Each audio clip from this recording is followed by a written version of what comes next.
They said it would never happen, that no one would dare strike in the heart of Iran's secret depths. But then the sky lit up. Precision missiles tore through the night, targeting what the world had whispered about for years, Iran's hidden nuclear sites. The world held its breath, expecting silence, collapse, surrender. But what followed was not fear. It was not panic. What rose from the rubble was something far more powerful. A nation stood, not broken, but stronger, more defiant than ever. Tonight, you will see the part of this story the world doesn't want to talk about. The part where power isn't measured by missiles, but by the unbreakable spirit of a people who will refuse to kneel. Stay with me, because once you hear this, you'll never see this conflict the same way again. The moment arrived like the strike of lightning on a quiet night. America, after years of watching, waiting, and calculating, launched a preemptive strike against Iran's hidden nuclear sites. For years, intelligence agencies had reported whispers of Iran's secret facilities buried deep beneath mountains and deserts, shielded from satellite eyes and foreign inspection. The global community speculated, debated, and worried about how far Iran's nuclear ambitions had progressed. Diplomatic talks rose and fell, sanctions tightened like a vice, and the shadow of confrontation loomed heavy over the Middle East. But diplomacy has its limits, and America, seeing what it called a window of opportunity, acted. The strike was surgical, precise, and meticulously planned. Advanced surveillance systems had spent years gathering data, mapping suspected underground complexes, following shipments, decoding communications. With stealth bombers, high-precision bunker-busting missiles, and cutting-edge cyber warfare, America moved under the cover of night, aiming to neutralize Iran's nuclear capabilities in one swift and decisive operation. In a matter of minutes, the ground shook and columns of smoke began rising from carefully selected targets across Iran's landscape. The world woke up to images of explosions, flashes of fire, and satellite footage showing charred bunkers and collapsed underground structures. Official statements followed, each word chosen with care. American leaders declared the mission a success, claiming that they had dismantled Iran's most secretive and dangerous capabilities before they could become an irreversible threat to global security. The justification was simple: act now or face a greater danger later. They presented the strike as a necessary act of defense, a painful but essential step to prevent what they feared could become a nuclear-armed regional power beyond their control. But beneath the surface of these public statements lay a far more complex reality. This was not just a strike against physical structures. It was a calculated gamble to break Iran's resolve. The strike sought not only to destroy centrifuges and reactors, but to shatter the confidence of a nation that had stood defiant against Western pressure for decades. It was designed to send a message to both Iran and the world that no nation, no matter how determined, could withstand the might of American power when it chose to act. The stakes of this operation extended far beyond the physical destruction on Iranian soil. This was a move carefully weighed against international opinion, global alliances, and the unpredictable ripple effects that could follow. Would it serve as a deterrent, or would it spark a wider conflict? Would it weaken Iran's position, or would it ignite new flames of resistance and defiance across the Muslim world? America's strike was not only a military action. It was a high-stakes bet on reshaping the balance of power in a region long haunted by conflict and suspicion. And as the dust settled, one truth became clear. While America had struck first, the story was far from over. When the first reports of the American strike broke, the world watched closely, expecting panic and collapse within Iran. Yet what followed surprised many and terrified others. There was no collapse, no breakdown of order, no frantic leadership scrambling for cover. Instead, Iran responded with a calm defiance that spoke louder than any counterattack could have. From the highest levels of government down to the ordinary citizens in the streets, the message was clear and unified. We will not be broken. In Tehran, Leaders stood before their people not with fear, but with determination, declaring that their resolve had only grown stronger in the face of this aggression. Their speeches carried a weight that resonated deeply with a population long accustomed to threats and hardship. The Iranian people themselves embodied a resilience forged over generations.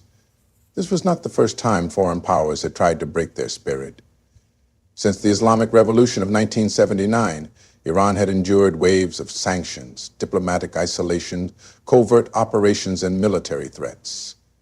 Each attempt to weaken the nation had instead taught its people how to endure, how to adapt, and how to stand tall under pressure. Rather than divide them, the American strike only strengthened their unity. The people of Iran understood that this was not just a military attack. It was an assault on their sovereignty, their dignity, and their right to chart their own future.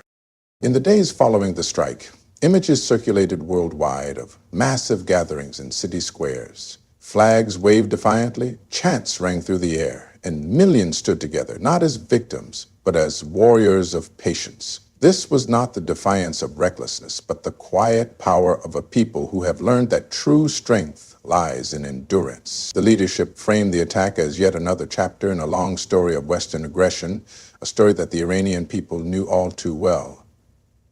They spoke of resistance, not as an option, but as a duty. Not for revenge, but for honor. Iran's defiance was not rooted in mere nationalism, but in something far deeper. It was spiritual. Their faith teaches that patience in the face of oppression is a virtue, that enduring hardship with dignity brings reward, and that standing firm against injustice is a divine obligation. This spiritual foundation gave Iran a strength that military strategists often fail to calculate. They could destroy buildings, but they could not destroy convey. They could target facilities, but they could not target belief. The defiance that rose from Iran was a message to the world that strength is not always measured by the size of one's arsenal, but by the depth of one's spirit. America may have struck the first blow, but Iran's immediate and unshaken response revealed a deeper kind of power, one rooted in history, faith, and the unbreakable will of its people. Long before America's recent strike, Iran had already been living under a constant siege of pressure from the international community. For decades, it has navigated an environment where sanctions have crippled its economy, restricted its access to global markets, and isolated it diplomatically. Yet through each wave of sanctions, Iran refused to fold. Instead, it developed an extraordinary capacity to adapt. The economic strangulation intended to bring Iran to its knees instead forced it to build domestic industries, create self-sufficient technological sectors, and foster a culture of innovation that allowed it to survive without the luxury of foreign support. Its leaders turned adversity into opportunity, using every hardship as a lesson in self-reliance. Assassinations of its scientists, including key figures in its nuclear program, were meant to dismantle Iran's progress. Yet for every expert lost, new generations stepped forward, often trained within Iran's own universities, carrying on the mission with even greater resolve. Cyber attacks designed to cripple Iran's infrastructure became opportunities to develop one of the most sophisticated cybersecurity and counter-cyber warfare operations in the region. Covert operations aiming to destabilize the country's leadership only solidified their hold on power, with internal threats swiftly neutralized and public support strengthened through narratives of national resistance. Iran's isolation on the world stage was not simply endured, but strategically reframed. The government painted Western hostility as evidence of Iran's independence and righteousness, building a national identity rooted in defiance against foreign domination. The sanctions became proof to many Iranians that their struggle was not just political, but moral and spiritual, casting their resilience as a form of resistance against oppression. The longer the world sought to isolate them, the stronger their internal bonds became. The people grew accustomed to hardship, but not hopeless. They adjusted to scarcity, but not surrender. The decades-long pressure created a society that could bend without breaking. Unlike many nations whose survival depends on foreign alliances and global trade, Iran built systems designed to withstand prolonged isolation.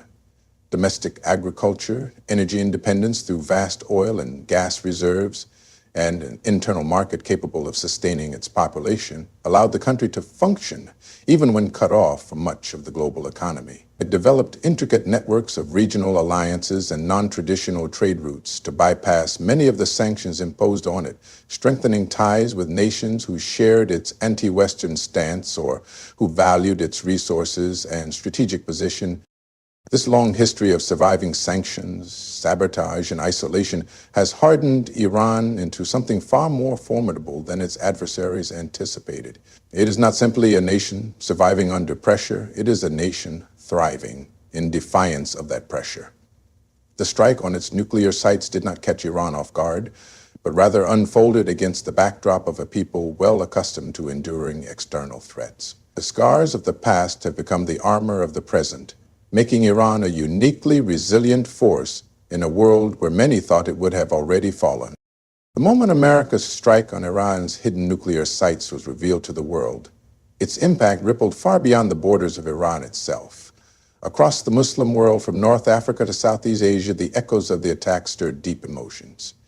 For many, it was not simply seen as a targeted military action against one nation, but as a fresh reminder of a long pattern of intervention, aggression, and humiliation inflicted upon Muslim countries. In the streets of Cairo, Islamabad, Istanbul, Jakarta, and countless other cities, voices rose in protest, uniting under a shared sense of outrage and frustration.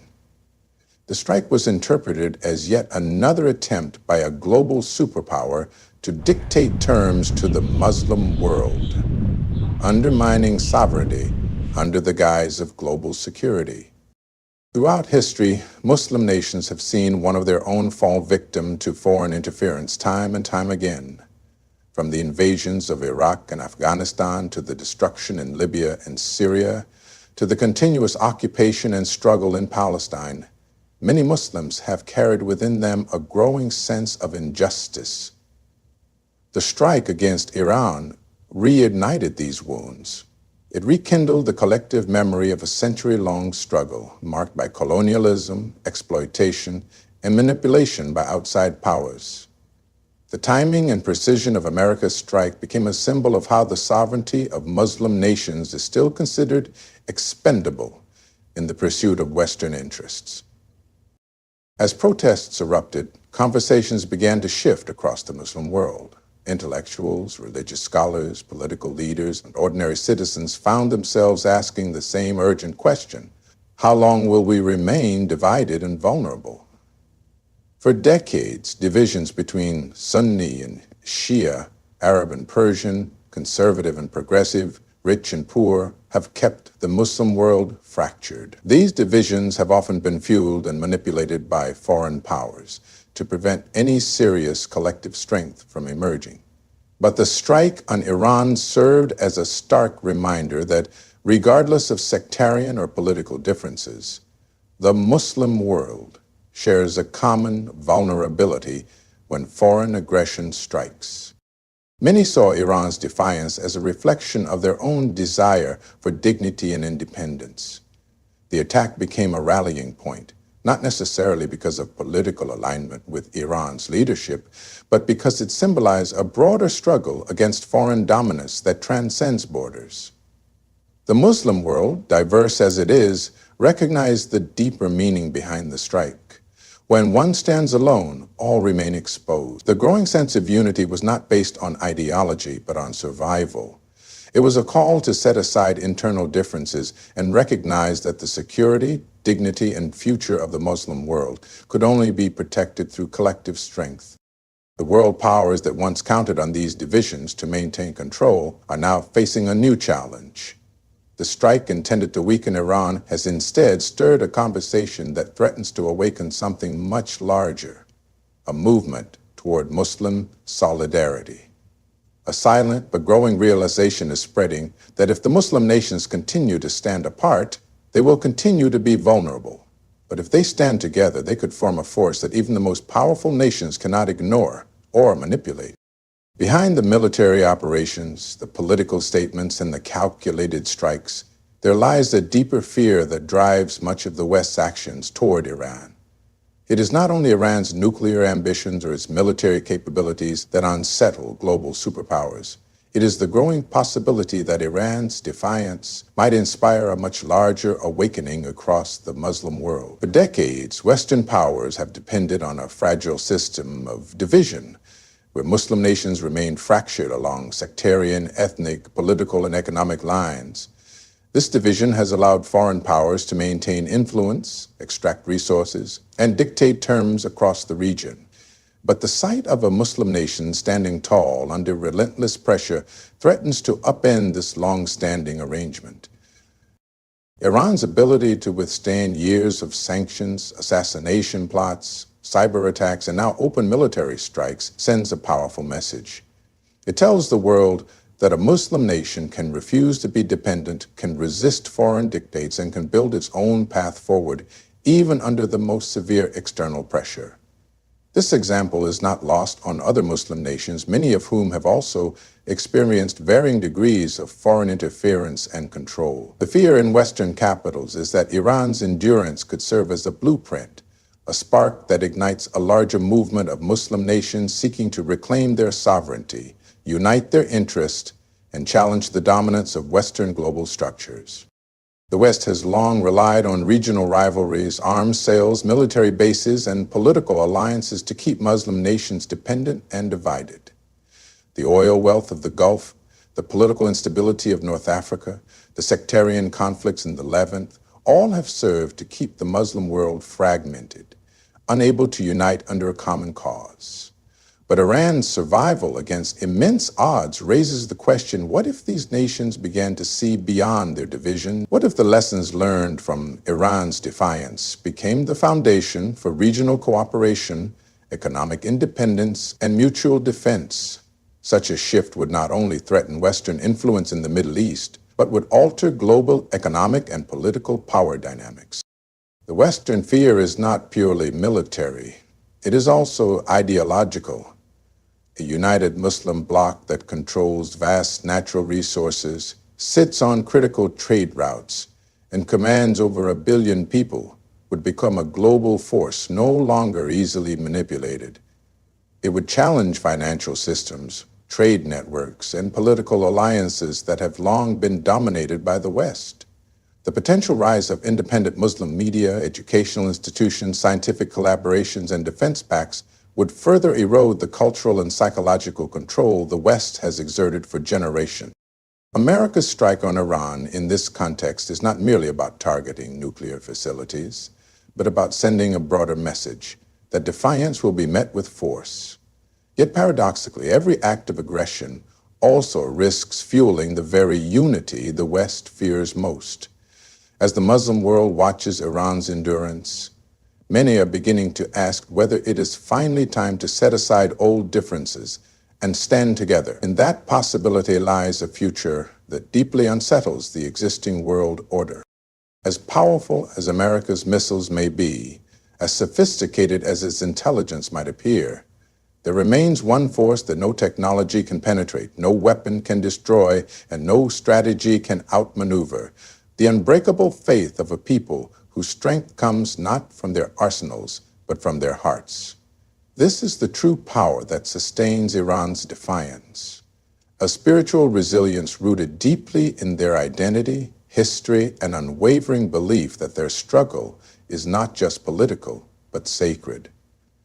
For many in the West, calculations of power are measured in stockpiles, sanctions, alliances, and military capabilities. But for a people who see their trials as tests from God, every hardship becomes a form of purification, every loss a step toward greater strength, and every act of aggression an opportunity to reaffirm their conviction. Iran's history is saturated with waves of invasion, betrayal, and external manipulation. From ancient empires to colonial ambitions, from puppet regimes to modern sanctions, its people have endured an unrelenting series of external pressures.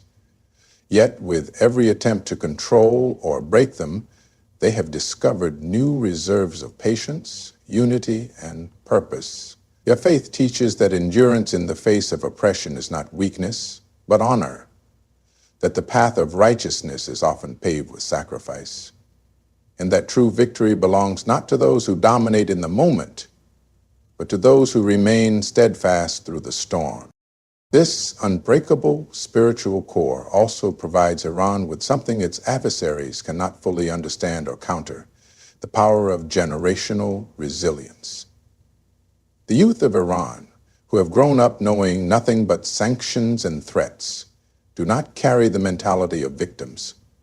Instead, many of them inherit a legacy of defiance, molded by parents and grandparents who resisted foreign interference and survived economic war. They have learned to adapt, innovate, and build within the constraints imposed upon them, fostering a national character that values self-reliance, dignity, and perseverance. In this way, faith becomes not just a personal practice, but a national shield, a shared belief that their destiny is in the hands of a higher power, not foreign governments. This spiritual strength is also what makes Iran's defiance resonate so deeply across the broader Muslim world.